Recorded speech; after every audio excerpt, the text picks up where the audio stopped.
Hermon ప్రార్థన మందిరము వారి అనుదినమన్న శనివారము 23వ తారీఖు మే నెల 2026. నీ భారము యెహోవా మీద మోపము, ఆయనే నిన్ను ఆదుకొనును.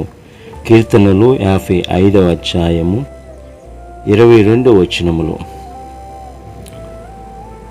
ప్రతి ఒక్కరి జీవితంలో ఏదో ఒక భారం ఉంటుంది. అది కుటుంబ సమస్యలు కావచ్చు, ఆర్థిక ఇబ్బందులు కావచ్చు, అనారోగ్యం కావచ్చు, లేదా రేపటి గురించిన ఆందోళన కావచ్చు. ఈ భారాలు మన మనస్సును, హృదయాన్ని కృంగదీసి దేవునికి మన కష్టాలన్నీ కూడా తెలుసు.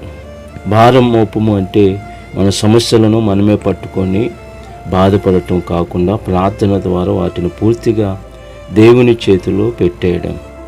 ఉదాహరణ, ఒక చిన్న బిడ్డ తన చేతిలో ఉన్న బరువైన సంచిని తండ్రికి ఇచ్చేసినట్లు మనం కూడా మన చింతలన్నిటినీ దేవునికి అప్పగించేయాలి.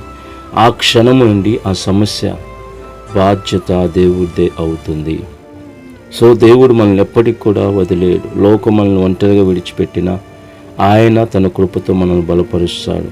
కాబట్టి ఈ సమస్యల తుఫానులో మనం పడిపోకుండా మనకు కావలసిన ధైర్యాన్ని, శాంతిని ఇచ్చి ఆయన మనల్ని నడిపిస్తాడు. Amen. May God bless you.